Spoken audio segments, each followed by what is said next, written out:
I recently had my 65th trip around the sun. I'm a spring baby. And as I wander on my walks this time of year, I often spend time reflecting on my past, the good times and the hard times.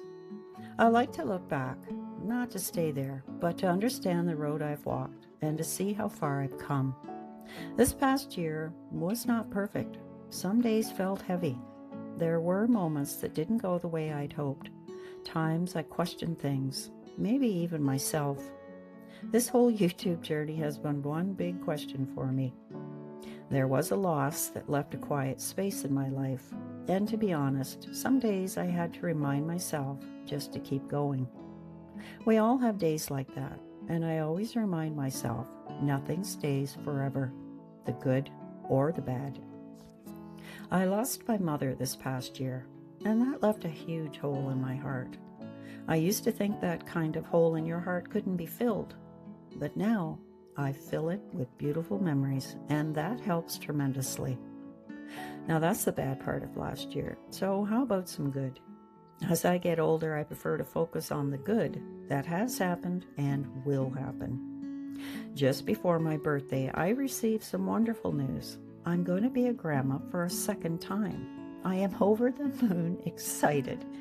Now, for some of you with a herd of grandkids, that news might not be like winning the lottery. Well, it probably is anyway. But for me, it really is. See, I never expected to have any grandkids, and I was content with that, whatever my two kids decided. So having that happen, I have a 3-year-old granddaughter, and this year I will have a grandson. I'm so happy for both of them. My heart is full to the brim and overflowing. Other good moments that I focus on are the moments of laughter that caught me off guard. My dude comes up with some of the funniest things, and I really do love his sense of humor. And I can't forget the simple days that didn't seem like much at the time, but now, looking back, I see how meaningful they really were. That time spent at that odd little cottage we rented, where I realized things that would have bothered me years ago, like lumpy beds and tiny, short kitchens, simply don't matter anymore. And that's a different video, and I will link it at the end. And another absolutely amazing part of last year and continuing into this year, all the sweet souls that have become part of my YouTube community. Without you, I likely wouldn't have continued with the channel. Your incredibly kind comments always lift my spirits and keep me going. And just because I love to encourage and be there for others doesn't mean I don't have my own down days. I'm not positive Bali all the time. None of us can be. We're all human and go through the same emotions at times. So a supportive community is a powerful way to let each other know that we are not alone. We can be there for each other. You have no idea how much I appreciate you, and I thank you from the bottom of my heart for being here.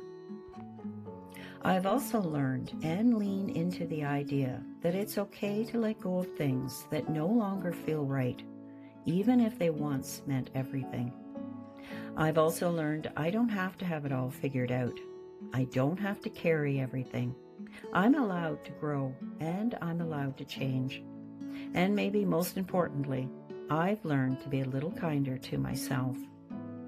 65 is just a number to me, and I'm going into my next chapter with a little more wisdom and a lot more understanding of what truly matters. I'm not bringing perfection with me. I'm bringing the lessons, the memories, the resilience I didn't always see in myself years ago, but now I know is there. All the good and the hard things that have been my past have shaped me, and I continue to become someone I'm proud of. And I bet if you take some time to reflect on your own past, you may just be feeling the same way. That's it for this week. Always remember, you are enough, and you always have been. I'm sending you all big thank you hugs this week.